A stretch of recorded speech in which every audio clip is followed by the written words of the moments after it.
So this is going to be a bit of an essay video, kind of in response to this creator and other people that might hold his viewpoint. And I just want to say, I actually like talking about topics like this.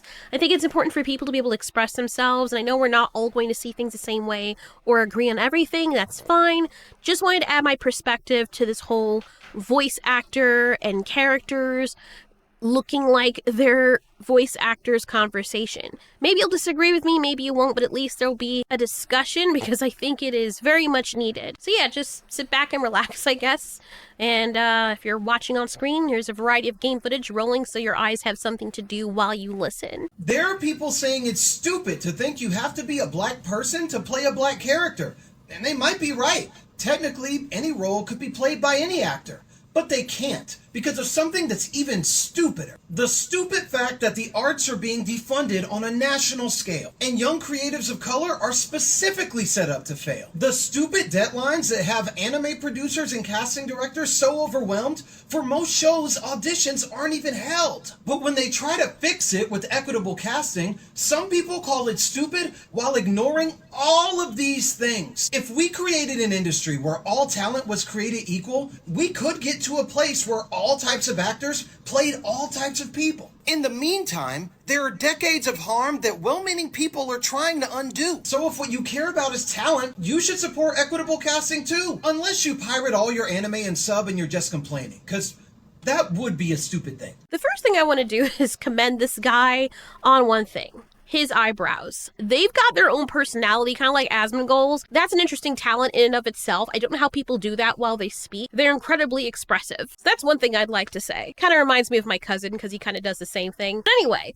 on to the other thing before I get into the main argument. He said all talent being created equal. I'll go back to the spot where he said that. Stupid while ignoring all of these things. If we created an industry where all talent was created equal, we could get to a place where all types of actors played all types of people. Okay, so I don't think that's what he really meant, because if you just leave it at face value, that's not true. All talent is not created equally.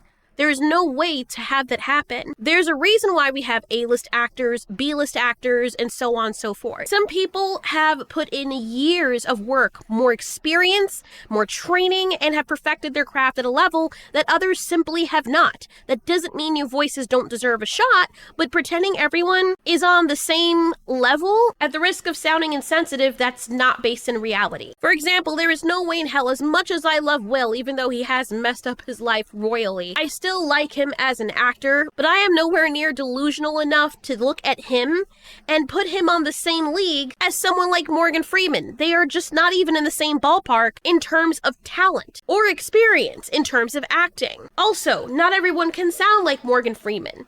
He has a natural talent and a naturally rich voice. So does James Earl Jones. There can only be one James Earl Jones. There can only be one Morgan Freeman. As a matter of fact, his voice alone has become iconic because of years of mastery, timing, and performance that set him apart from everybody. That's why people pay top dollar for certain voices and performances, and that has nothing to do with equity. It's about the uniqueness and polish that comes with talent and experience, or just sometimes natural gifts that you may have. So let's go back to this content creator's argument. This particular argument seems to be that black actors are being systemically shut out of anime voice acting, and that equitable casting is the only way to fix it. The problem is the way he's pitching this is kind of misleading and honestly kind of dishonest. What makes it a little more shaky is that the conversation around equitable casting always seems to flare up specifically when it's about non-black actors voicing black actors. You don't really hear the same outrage when black actors voice characters of other races or other ethnicities, I'd rather say, which makes the whole thing feel one-sided, which is something that people have been recently calling out. First thing, anime is a Japanese art form. Most anime characters are Japanese, which means that there just aren't that many black roles to begin with. Naturally, in a Japanese industry, Japanese actors are going to be chosen first, even if they're doing it for the English dubs, because that's their cultural foundation. So when the creator claims that people are overlooking the real issues or missing the nuance of what's going on behind the scenes, he's actually overlooking the biggest fact of all. Anime, which is what he said, is primarily created by and for Japanese people, and casting reflects that. And even though the comment that he's responding to referred to animated characters, he explicitly says anime, which is why I'm repeating that and specifically speaking about anime, at least as it pertains to this first part of the point being made. The stupid deadlines that have anime producers and casting directors so overwhelmed, for most shows, auditions aren't even held. Another thing I want to add is the issue is not widespread exclusion so much as the nature of the source material, in this case anyway. As a matter of fact, and maybe I'm leaving some room open that I might be wrong, I don't see any publicly available census or statistical proof that Black voice actors are barred from participating in anime dubs. What we do have is a long history of Black talent contributing meaningfully to the medium. For decades, Black voice actors have played major roles in anime and beyond anime. Bo Billingsley is the person who is the voice behind Jet Black in Cowboy Bebop, one of the most iconic anime dubs of all time. Phil Lamar, Cree Summer, and Kevin Michael Richardson are household names whose work spans animation broadly, shaping generations of viewers. More recently, Zeno Robinson has voiced Hawks in My Hero Academia. Iris Quinones has given performances in 86 and Don't Toy With Me. Miss Nagatoro and AJ Beckles has starred as Takemichi in Tokyo Revengers. Even Naruto Shippuden and Bleach feature Black actors like Katero Colbert, who voiced Killer Bee and Oetsu respectively. And yeah, these examples kind of dismantle the whole claim that Black actors have been absent or somehow excluded. They've been here, working and succeeding, even if their contributions are not always celebrated loudly or people know about them or not. Another thing worth pointing out is how some of the non-white characters who now voice roles that used to be played by white actors or others stepped into those positions only after people started taking issue with it. For years, nobody complained when those same characters were voiced by non-Black or non-minority actors. It was just accepted as normal because the characters were the thing that was important.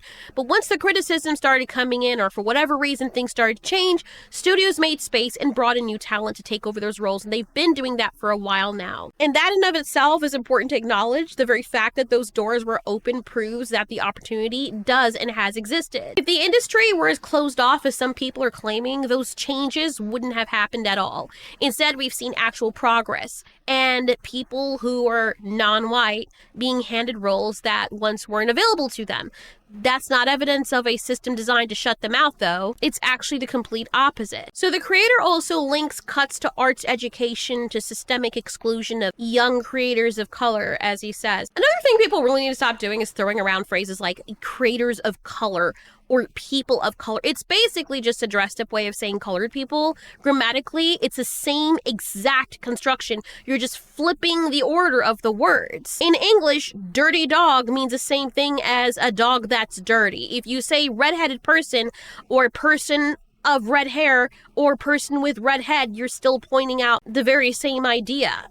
It's a person with red hair. The connotation doesn't magically disappear just because you rearrange the exact same words. So when he and other people use people of color as if it's some kind of progressive phrase, it's still carrying the exact same structure and weight as the term that it supposedly replaces. I.e., it's literally the same thing. Anyway, moving on.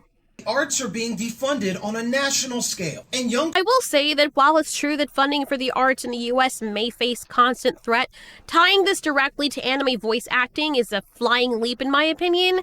Anime dubbing operates under its own industry standards, and there's no evidence that these state funding issues deliberately target or hinder Black participation in that specific sector. This kind of rhetorical move kind of feels like fear-mongering. You're using this broad systemic concern to inflate a more narrow, debatable point. And I think it's also important to clarify what equitable casting means.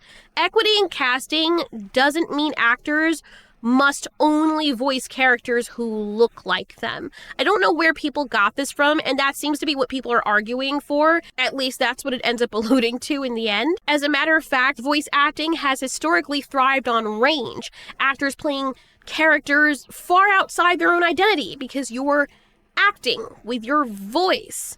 Equity means ensuring opportunities are accessible across the board and that characters who are non-white, when they exist, are portrayed authentically when it matters. Insisting that only black actors can play black characters or that anime itself is rigged against black voices is simply not true because reality proves otherwise. In reality, this entire conversation shouldn't be about exclusion, but about inclusion. Black voice actors have long since been a part of anime dubbing. Cowboy Bebop, My Hero Academia, just like I mentioned before. And the path forward isn't to constantly try to invent a crisis that doesn't exist, but to amplify the talented voices that already do exist, and or to create more roles that reflect diverse audiences, and to actually continue breaking down barriers where they actually do exist. The truth is, anime voice acting has always had room for black talent, and black voice actors have proved themselves repeatedly. If the goal is fairness and recognizing talent, then the answer isn't to just misrepresent the industry, but to highlight these successes and build from them. The other issue is that it can come across, and I'm not saying that this is the case, but it does kind of come across as if this content creator is acting in bad faith, or it can be construed that way, and people can easily get the idea, not necessarily only from the video itself, but particularly from his responses to viewer comments. Here's an example. So one commenter offered a reasonable, widely held perspective and said, "I don't care about the race. I just believe they choose the voice that matches the character's personality, or the voice just gives the character life." And from what I can see, this isn't an antagonistic remark. The person is simply affirming that performance and character fit matter more than racial identity in voice acting. The creator's reply was, "Respectfully, this isn't about your feelings. It's about barriers in the industry that are well documented and objectively exist." And this answer is totally dismissing the commenter's point outright. Instead of engaging with the person and with the idea that voice acting should prioritize talent and character portrayal, which it has always done, he reframes the discussion in purely racial terms. And the irony is that by insisting the debate has nothing to do with the individual's perspectives, he removes the possibility of having a further discussion to sit down with this person, and it replaces it with this unilateral assertion of objective barriers, which he never substantiates with verifiable data specific to anime dubbing. I mean, that's one thing. It's even worse if we're speaking about American animation. Now, one of the other comments under the same video claims that, this one right here, they really want to have white people either minstrel a black character voice or have it that the black character seem intelligent, have it that the black character, I guess, is seen as intelligent or seems intelligent because they speak proper. This isn't only hostile towards white people, it's kind of dishonest as well. No studio is sitting in casting meetings plotting how to make black characters sound like stereotypes or saying that intelligence only comes across through proper English. And okay, let's leave the door open that it's a possibility. There's no evidence of that, though. And that's often a straw man argument meant to stir anger and rage bait more than it's a reflection of reality. The bigger issue here is how this way of thinking sets up a no-win situation. Because if a black character speaks with a regular Northern American, no exaggerated black accent, as TikTok calls it, or hood slang, as people call it, no forced accent or whatever, suddenly critics are saying, oh, they're being whitewashed. But if the same style of speech comes out of a white actor's mouth, those same critics will claim the actor or the person is acting black, which I don't even understand why people even use that terminology. Is very ignorant in my opinion. And it's actually racist towards black people because it reduces them to one sound, as if blackness only exists in the form of a hood accent or internet manufactured black accent. And here's the kicker, like, if you didn't know who was voicing the character, if you never saw their face, you probably wouldn't have a problem with it. It only becomes an issue once people find out the actor's ethnicity. That means it's not really about the authenticity of the performance, it's about gatekeeping. And it's leaving no room for nuance or fairness. And the irony is that it seems as though white actors are set up to fail by default, while black actors are allowed to move freely between character types. And that is not the equity that people seem to be championing for. What it really is something that people don't want to admit, and it's basically racial bias, but you're hiding under this banner of justice or activism. Anyway, the creator's reply to this comment doesn't seem to be in good faith either, because he says, "It is surprising to me that with all the data about racism in this industry, people can't see past themselves." Now, I'm not going to say that no racism exists whatsoever in any industry. Of course, you have to be realistic, but the answer is just as bad as the original comment, because it doesn't address the faulty logic or hostility that the comment makes or the comment displays. It just seems as though he's doubling down on it, and instead of challenging the idea that Black characters are only valid if they sound one certain way, which is a stereotypical Black, or pointing out the obvious exaggeration in the claim of the commenter, he leans on a vague catch-all excuse about data and racism in the industry, and that kind of rhetoric doesn't help fix anything. All it does is feed into the racism already baked into the comment by validating it as if it were grounded in truth, which says a lot about the creator. And it serves to promote this victim mentality where the narrative is less about actual barriers and more about insisting that there must be a problem even when the evidence doesn't support it in that case. In other words, it's about wanting victim status for the sake of having it, because victimhood itself has become the centerpiece of the argument. And how does that help the Black community at all?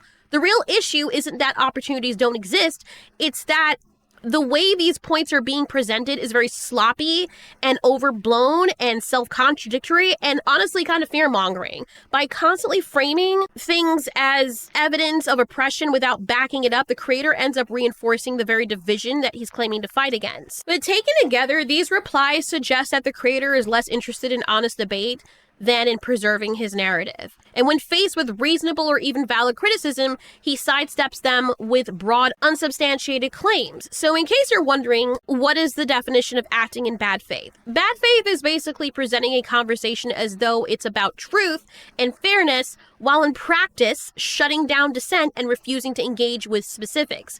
If this were a genuine attempt at exposing injustice in the anime industry, you'd think that there'd be solid references to hard numbers, case studies, or even abundant first-hand accounts from Black voice actors themselves who are reputable in the community. It's always, oh, there's all this data about racism in the industry, but people saying things like this never cite what data, where it came from, or how it applies specifically to anime dubbing in this case. That's not how honest discussion works. If you're the one making a claim, then the burden of proof is on you. For me personally, I don't see any hard evidence of what he's saying, so naturally, I don't believe the claim. Funny enough, though, when I actually looked this up, you know what came up in the top search results? This guy's video. I specifically searched for Black anime voice actors, no equity, thinking that if there were other Black anime voice actors out there, and there was a copious amount of them making these complaints, you'd get more than just this very video that I'm talking about or responding to. And the only real thing I found was his content. Another thing I found under that with the top search results was, funny enough, a commentary video about a year ago, which was calling out a hypocritical East Asian voice actor. That actor had been pushing for roles to be segregated, arguing that people who look like the characters should voice them, but then turned around and got upset when he himself was only offered roles tied to his own ethnicity or nationality. And honestly, that's no different from what this creator I'm responding to is doing now. Also, on a side note, if anyone is wondering, because people don't usually look into the nuance or the reasons why behind something, because they exist in the city and the racial demographics in their small city, they believe that it extends to the world around them, and it doesn't. So to answer, why do you often see white voice actors getting these roles more, or why do they seem more common if they are chosen to dub certain things? It might feel like the white actors dominate the industry. That's because they do. But in the US, white people make up the majority of the population. In datausa.io, it says here the 5 largest ethnic groups in the United States are white or non-Hispanic, or specifically white non-Hispanic, 58.2%, Black or African American non-Hispanic, 12%. 2 races, including other, Hispanic, 6.11%. Other Hispanic, 6.11%, and Asian non-Hispanic, 5.75%. This information is also available on census.gov. But yeah, because the U.S. white people make up the majority of the population, that naturally extends the pool of voice actors. And here on Zippia.com, titled Voice Actor Demographics and Statistics in the US, we'll see down here that 70.8% of voice actors are men. You scroll down a little bit more, and we look at ethnicity, and the recent breakdown shows that white actors make up around 56.7% of all voice actors, with Hispanic or Latino actors at about 16.5%. So that's something to consider as well. And the other thing to consider, which people often don't talk about, voice acting isn't just about having a voice and someone knocks at your door and says, here you go, here's a voice acting job for free. No, it's about being willing to pursue it. When I was looking for gigs and stuff like that, I took a job with voice acting because I can do different voices. I did it for a short period of time. I've done narration for other YouTubers. I like doing my own stuff, audiobooks, what have you. And as a woman, I sought that out. But most women that I talk to, they don't seek stuff like that out. I've also complimented men more so, and I've heard other women compliment men based on their voice, their reading voice, a lot more than you see women being complimented on their voices. So you first have to have the willingness to pursue it and have access to auditions or training, or just being plugged into the right networks. And it is so much easier to do that now than it was in the past. If white people are overrepresented in the industry, part of that is because more of them take an interest, and so you see that reflected in where they are. Maybe in the past, they were gatekeeping because there was more racial bias back then, and I'm not saying there isn't any now whatsoever, but this is one of the best times to be alive in terms of diversity, and I'll get to why later, because we're seeing the complete antithesis to people saying that black people aren't getting roles. Anyway, back to the subject matter. If you want people to take your arguments seriously, you need to bring the receipts. Otherwise, you're just asking everyone to trust your word while you accuse them of not seeing past themselves. Without clear sources, all his talk about data is nothing more than empty filler. And to people from the outside, especially if this is the first video they're watching from you, it kind of seems like you're dodging the responsibility to back up what you're saying. And that is a hallmark of acting in bad faith, or can be seen as that. You're posturing as if your position is unassailable and you refuse to actually substantiate it. And that's why people will say it kind of makes it difficult to trust that his concern is truly for equity's sake or for the art form, and it kind of appears more like a performance designed to provoke outrage or race bait and not a sincere effort to actually address the actual problem. Another comment on the creator's video states, "But you ain't seeing people shout at black voice actors for voicing the white characters." That's a fair observation. If black talent were frequently being lambasted for voicing white characters, it would be visible in public discourse. I mean, at the rate at which people are saying it's happening the other way around. Yet in reality, that backlash is almost non-existent. The only time we've seen it crop up recently is as a kind of reaction to the inequality when people complain about white actors voicing non-white characters. But the double standard is those same voices who say, oh, only a black person should play a black character or voice a black character, they suddenly go radio silent when a black actor voices a white character or any other ethnicity. So that's why people are more outspoken about it right now, because it seems as though the outrage is selective, and it exposes that the argument isn't really about equity. And it seems more like it's grounded in superiority or gatekeeping. And what is the creator's reply to this? Actually, they do. It literally happens very often. Donde? Where? Aside from the allowance that I gave before all of this, where was it happening on the same level of the outrage that we see when it's done the other way around? There's no widespread evidence, no viral controversies. Most importantly, no industry backlash. The problem I find with these kinds of perceptions and people broad-stroking issues like this is that it breeds a victim mentality. And if the person having such perceptions already possesses a victim mentality, it's understandable why they would know nothing outside of the mentality that they exist in, and so they project it onto everyone else. It serves to position his own hurt or frustration as the baseline for everybody else, even though, as I pointed out, there is nothing stopping black voice actors from building a career. We've got voice acting platforms like ACX, social media like TikTok and YouTube, and fan community engagement are open to anyone with talent and initiative. As a matter of fact, it's not only open to people who have talent, it's open to lots of people who don't have talent, and they still make it. There are many popular black creators whose voices and performance skills have earned them a substantial fan base and industry recognition. Even the creator himself, who claims systemic barriers, has achieved visibility and success through these same channels that I'm speaking about.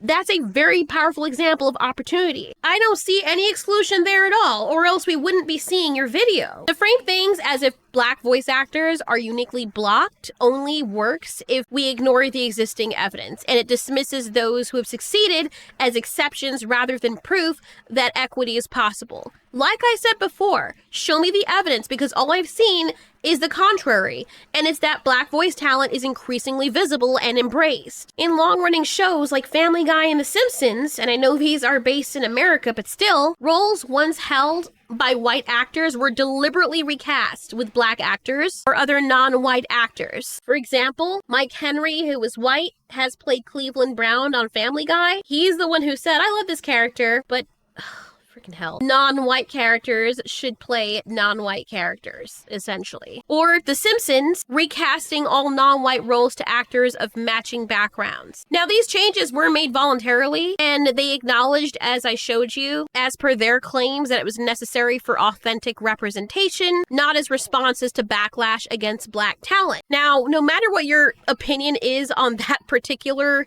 issue, this shows that the industry is showing that barriers can be dismantled, even though I think they kind of overcorrected in such a way. But Black voice actors do have roots to success and visibility, and that is progress. But it's been happening for quite some time. It didn't take something far out there and outlandish or triggering for it to happen, because they've been in the industry for a long time for those that did choose to pursue it. And you see, this is why context matters and why making fictional claims like this actually end up harming the discourse in the community. Because when someone frames arguments around imagined or exaggerated oppression, for example, if someone's like, "Oh, that person is a literal racist," just because the person decided to fire you for slapping them and you just so happen to be a different color than them, that is exaggerated oppression, and it has two negative effects. Number one, it undermines legitimate issues. Saying barriers are well documented kind of loses credibility when claims are very vague and about things that aren't happening. And the second thing is the fact that it discourages proactive engagement. If people believe the system is rigged against them, why would they even bother trying? Why would they even bother engaging? Why would they want to? It causes them to see themselves as a victim and completely discounts that the path forward involves skill, visibility, and community, all of which many Black creators are already using effectively. This creator included. And young creatives of color are specifically set up to fail. The stupid deadlines that have anime producers and casting directors so overwhelmed, for most shows, auditions aren't even held. But when they try to fix it with equitable casting, some people call it stupid while ignoring all of these things. So one other flaw in the creator's argument is the narrow focus on anime as though it represents the entire entertainment industry. Even if one could argue that Black representation in anime dubbing is uneven, it's kind of dishonest to take a single niche and generalize it as proof that Black creators are being set up to fail. Doing that completely ignores the overwhelming evidence of Black success and visibility across entertainment and media more broadly. By the way, I looked into the article here that he was showcasing, and this has nothing to do with Black people or auditions. Yes, it did have an unhealthy work culture, which they were mentioning here. That seems to be a different kind of problem. So I'm not really sure why this specific article was shown in regards to that very statement he was making at that moment in time. Anyway, going back to the evidence of Black successful artists, we've got Black actors and musicians, comedians, and performers that have thrived for decades in every other area of the arts, from blockbuster films, comedy, chart-topping music, acclaimed stage performances, television. Black talent has been not only present, but central to cultural growth. In voice acting itself, countless Black performers have built lasting careers like Phil Lamar, Cree Summer, Kevin Michael Richardson, Zeno Robinson, and Iris Quinones, and many more like I mentioned before, and that's only within one niche. And we're not talking about TV and movies. We're not talking about countries in Africa or around the world as if America is the only place. Now, he might just be even talking about America, but that's not even a good enough example because there are so many opportunities here. To flat out pretend these contributions don't exist is very dishonest, and it makes it seem as though you're selectively cherry picking a corner of the industry to fit a grievance narrative. Once again, what makes the creator's position especially weak is that he himself is proof of opportunity. By building an audience, producing content, and making his voice heard, he has already achieved visibility and influence. If systemic barriers were as insurmountable as he seems to be suggesting, he wouldn't have been able to grow his platform in the way he has. This contradiction undermines his argument. He is both an example of Black creative success, and yet he seems to be insisting that success is near impossible.